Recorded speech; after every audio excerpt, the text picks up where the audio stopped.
Halo Sobat Sehat semua, Assalamualaikum warahmatullahi wabarakatuh. Salam jumpa kembali dengan saya Sugito di channel Berbagi Sehat, channel edukasi dan motivasi seputar asam lambung, GERD, inisiatif psikosomatis. Berdasarkan pengalaman saya sebagai orang yang pernah mengalami gangguan asam lambung, GERD, inisiatif psikosomatis. Harapan saya khususnya kepada teman-teman yang masih dalam penderitaan asam lambung, GERD, inisiatif psikosomatis, setelah menonton video ini akan dapat tersugesti dan termotivasi untuk dapat cepat sembuh. Saya bisa sembuh, insya Allah teman-teman pasti juga bisa sembuh, badai pasti berlalu. Baiklah teman-teman, pada kesempatan kali ini saya akan berbagi seputar asam lambung, GERD, inisiatif psikosomatis dengan topik cara sederhana atasi sulit tidur. Baiklah teman-teman semua ya, sebelum saya lanjutkan, tolong yang belum subscribe channel ini, klik subscribe dan loncengnya, supaya teman-teman tidak ketinggalan konten video-video berikutnya. Dan jika suka, klik like, selalu bagikan ke sosial media teman-teman, semoga bermanfaat buat kita semua. Baik, kita lanjutkan. Jadi topik kita kali ini adalah cara sederhana atasi sulit tidur ya. Ini juga sebagai jawaban atas pertanyaan subscriber setia ya, yang punya akun Muhara Syaki ya. Semoga sedang atensi.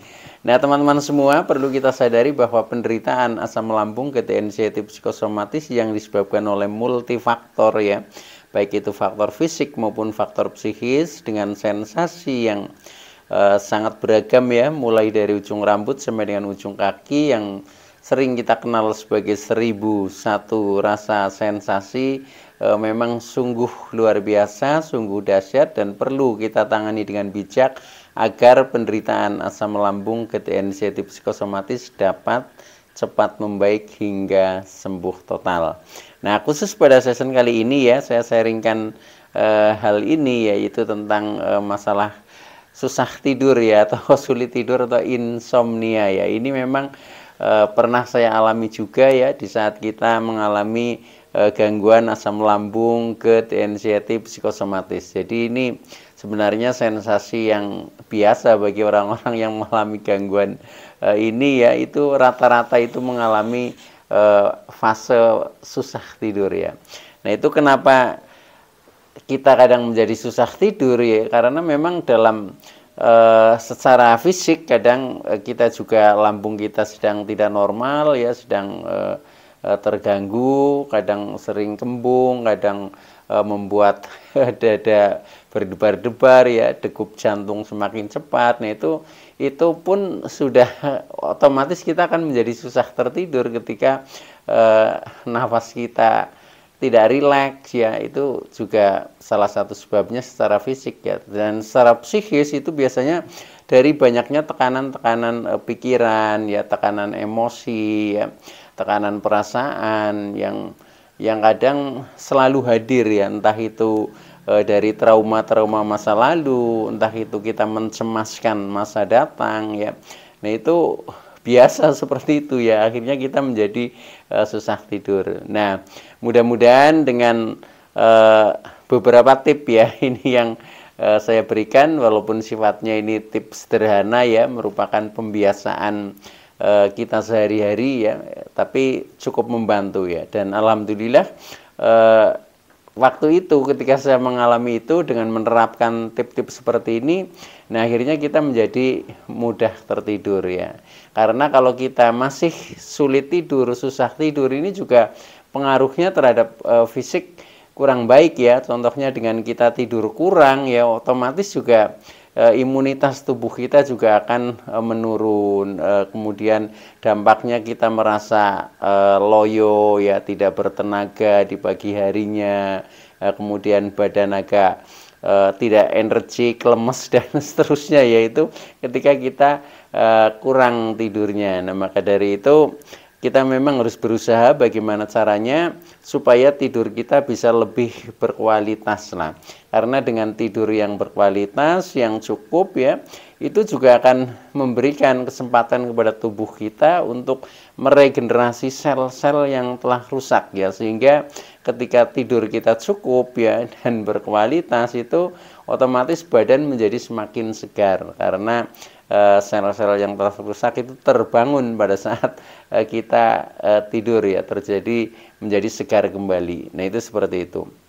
Nah, ini ada beberapa tip yang ingin saya sharingkan kepada teman-teman ya, ketika kita masih mengalami susah tidur atau insomnia ya, atau sulit tidur ya. Nah, itu ada beberapa tip yang harus kita lakukan.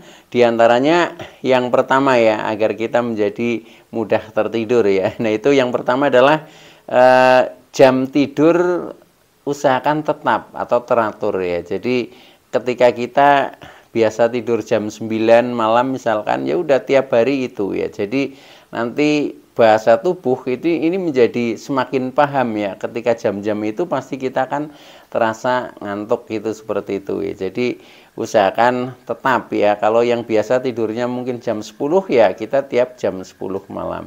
Yang tidurnya mungkin jam 8 ya, berusaha mulai jam 8. Jadi pokoknya konsisten ya, ajeg gitu, seperti itu. Dengan seperti itu nanti kita juga menjadi biasanya lebih mudah tertidur ya, karena tubuh itu hafal dengan pola-pola yang sering kita lakukan. Nah, itu yang pertama ya. Kemudian yang kedua, agar kita juga mudah tertidur, ini situasi tempat tidur ya, ini juga harus kita ciptakan supaya secara situasi kita menjadi terbawa arus ya, menjadi membuat kita mengantuk itu, seperti itu. Contohnya misalkan lampu ya, jangan terlalu terang, tapi usahakan kita hidupkan yang lampu redup ya, contohnya ya lampu tidur itu ya. Dengan seperti itu biasanya kita menjadi terbawa suasana, akhirnya kita menjadi lebih cepat tertidur dibanding misalkan lampu kamar itu masih tetap terang benderang. Nah, itu kecenderungannya mengajak kita untuk bangun, itu seperti itu ya. Nah, itu yang kedua. Kemudian yang ketiga, ketika sudah menjelang tidur ya, atau sudah ya katakanlah 1 jam sebelum tidur, itu usahakan kita minum air putih ya, jangan minum misalkan kopi atau teh yang kental ya, itu karena kafeinnya agak tinggi, biasanya juga menjadi susah tidur ya. Jadi hindari minuman-minuman yang berkafein ya, contohnya kopi atau teh yang terlalu kental. Itu sama saja, itu biasanya kita menjadi susah tidur ya. Nah, itu usahakan kalau mau minum itu ya jauh sebelum jam tidur kita ya, minimal ya 2 jam lah sebelum itu, tidak apa-apa ya. Tetapi kalau sudah hampir tidur, usahakan itu hindari. Nah, itu yang ketiga ya. Kemudian tip yang berikutnya, yaitu yang keempat ya, hindari stres ya, atau beban pikiran, atau hal-hal yang membuat kita menjadi cemas ya, menjadi selalu terpikirkan. Nah, itu kalau bisa itu dikurangi ya. Walaupun untuk mengurangi ini juga butuh ini apa ya, butuh istilahnya tahapan-tahapan ya. Itu kadang kita memang harus kita biasakan ya, sadar diri untuk menyadari apa sih sebenarnya yang selalu kita pikirkan ya. Nah, ketika kita masih berpikirnya tentang masa lalu yang hubungannya dengan trauma-trauma yang tidak menyenangkan ya, atau mungkin kita mencemaskan masa datang, itu biasanya pikiran menjadi selalu aktif ya, pikiran selalu mengembara. Nah, ketika seperti itu ya jadinya susah tidur ya. Maka dari itu, nah ini harus dikurangi. Nah, cara menguranginya yaitu dengan cara mindfulness, teman-teman ya. Mindfulness itu berpikir hadir, fokus pada saat ini ya, saat ini. Jadi yang kita pikirkan saat ini saja. Ketika kita kok mau siap-siap tidur ya, berarti yang kita pikirkan bagaimana kita supaya tidur kita menjadi terlelap, yaitu seperti itu. Atau minimal kalau pikiran masih mengembara, nah itu istilahnya itu ke hal-hal yang ringan ya, jangan berpikir yang berat-berat ya, contohnya berpikir hal-hal yang menyenangkan ya, hal-hal yang membuat kita tambah rileks, nah itu tidak apa-apa ya, itu seperti itu. Tetapi kalau kita ingatnya hal-hal yang istilahnya menjadi beban-beban kita ya, badan beban itu tidak akan terselesaikan pada malam itu, nah akhirnya kita menjadi susah tidur. Nah itu kita harus pahami sendiri ya, itu seperti itu. Nah itu ya, itu tip yang keempat ya. Kemudian tip yang kelima ya, secara spiritual dan hati kita itu berusaha untuk tenang ya. Cara menenangkan hati ya secara spiritual, contohnya kita ini pakai untuk berdoa ya, untuk berdoa, kemudian untuk mungkin berzikir, mungkin untuk apa, mendengarkan ayat-ayat suci, atau mungkin kita membaca ayat-ayat suci, itu juga bisa menenangkan ya. Atau menenangkan dengan relaksasi, contohnya kita mendengarkan musik yang kita senangi ya, musik-musik relaksasi. Nah itu juga bisa ya mengantarkan kita jauh menjadi lebih tenang. Nah akhirnya nanti tahu-tahu tertidur, itu juga bisa itu ya. Nah itu yang kelima ya. Nah, kemudian yang keenam, usahakan ya di siang harinya itu kita makan sehat dan cukup ya. Jadi kalau mungkin jadwal makan kita tiga kali sehari ya penuhi aja itu ya, dan khususnya di sore hari ya, menjelang sebelum kita tidur, karena tidur itu juga butuh ini apa, butuh energi juga ya. Nah maka usahakan itu agak kenyang itu, jadi makannya cukup lah ya, ya nggak kenyang sekali tapi cukup ya.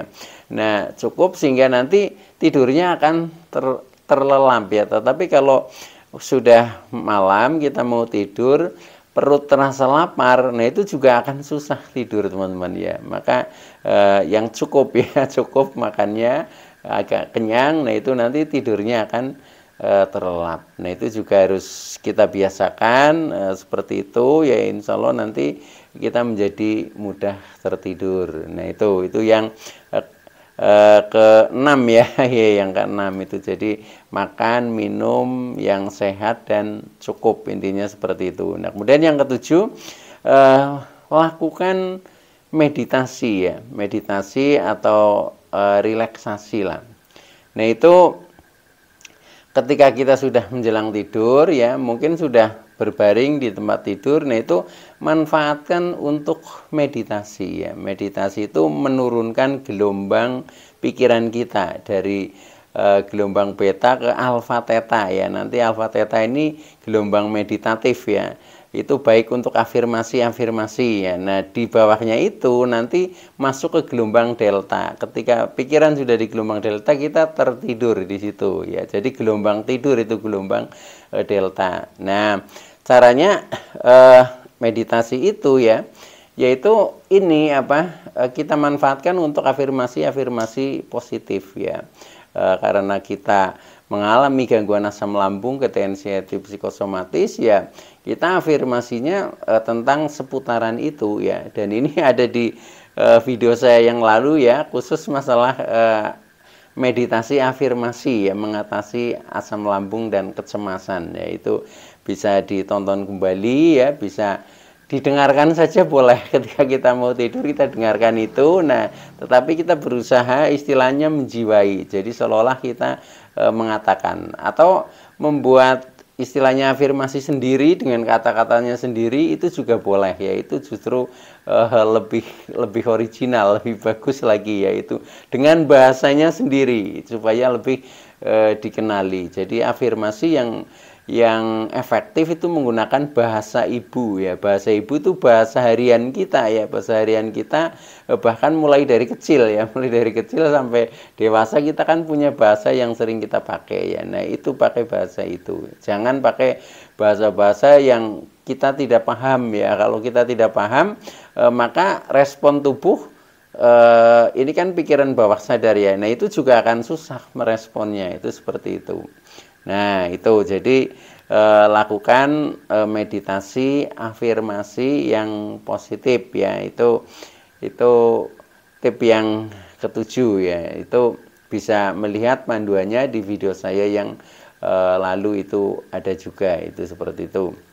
Nah, kemudian yang kedelapan ya, usahakan hal-hal yang kira-kira mengganggu tidur kita itu kita singkirkan ya. Contohnya misalkan HP ya, ini itu kalau bisa ya kita matikan juga boleh ya, atau minim disingkirkan ya agak jauh dari tempat tidur, itu juga bisa supaya tidak mengganggu ya. Kadang kita sudah mau berangkat tidur masih ada misalkan komunikasi, mungkin ada telepon, mungkin ada WhatsApp, atau kita juga masih ingin membuka-buka status atau apa ya, nah itu juga menjadi kadang susah tidur juga karena kita mengikuti komunikasi di dalam contohnya HP tadi. Nah, itu usahakan kalau mau tidur ya sudah kita singkirkan saja HP-nya, itu seperti itu.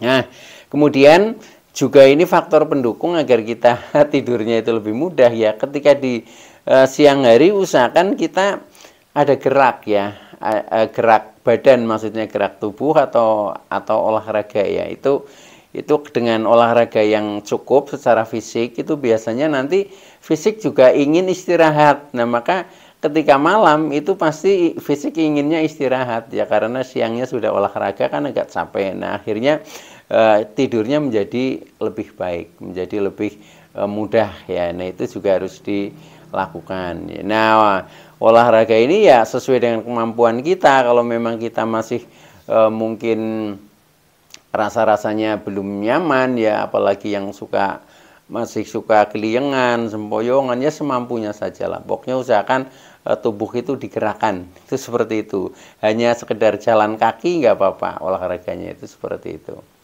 Nah, itu yang ke-9 ya. Kemudian yang ke-10 ini kadang kan ketika kita susah tidur itu ada yang ketergantungan dengan obat ya. Jadi kalau nggak minum obat kadang kita nggak bisa tidur ya. Akhirnya kita selalu minum obat. Nah, itu usahakan itu dikurangi. Jadi jangan tergantung obat-obatan ya. Kalau istilahnya sewaktu-waktu sekali-kali itu sih nggak apa-apa ya. Tetapi ketika obat itu terus-menerus dalam jangka waktu yang panjang, nah itu kadang efeknya itu kurang baik ya. Nah, maka dari itu saran saya itu kalau bisa dikurangi ya. Pokoknya intinya kita jangan tergantung terhadap obat supaya tubuh ini terbiasa dengan pola yang alami, itu seperti itu. Nah, itu yang tip ke-10. Kemudian yang terakhir ini. Yang terakhir ya ini pengalaman juga yang saya praktekkan ya. Ketika ingin tidurnya itu gampang dan lebih pulas ya, itu sebelum tidur ya, misalkan makan sore lah ya, makan sore. Nah, itu kita makan pete teman-teman ya. Itu ke saya kalau habis makan pete ya, itu pasti tidurnya nyenyak. Itu yang saya rasakan seperti itu. Nah, itu ya silahkan dicoba teman-teman. Cuma ya jangan terlalu banyak ya, maksimal ya hanya 1 keris lah, 1 keris itu atau setengahnya juga bisa ya, itu setengahnya udah cukup ya. Itu membuat tidur kita nyenyak juga. Jadi pete itu memang cocok untuk relaksasi juga itu ya. Itu dari faktor makanan tetapi membuat kita mungkin bisa menggantikan obat ya. Kalau yang ketergantungan dengan obat, nah itu ganti saja dengan pete ya. Nah, itu nanti sama efeknya untuk tidur itu menjadi mudah, itu seperti itu. Nah, baik teman-teman ya, itu beberapa tip ya, mudah-mudahan bisa membantu teman-teman yang sampai dengan saat ini kadang masih mengalami gangguan sulit tidur atau insomnia. Nah, itu Mudah-mudahan dari ini semua ada yang cocok buat teman-teman, yaitu silahkan saja dipraktekkan, dan mudah-mudahan teman-teman semua yang masih mengalami gangguan ini juga akan cepat membaik ya, bahkan cepat untuk sembuh secara permanen ya, akhirnya menjadi sembuh total normal seperti sedia kala, itu seperti itu. Baik teman-teman, ya itu dulu yang bisa saya sampaikan, kurang lebihnya mohon maaf ya. Terima kasih atas like, subscribe, serta komennya. Saya Sugito dari channel Berbagi Sehat. Saya bisa sembuh. Insya Allah teman-teman pasti juga bisa sembuh. Badai pasti berlalu. Oke, terima kasih ya. Sekian. Wassalamualaikum warahmatullahi wabarakatuh.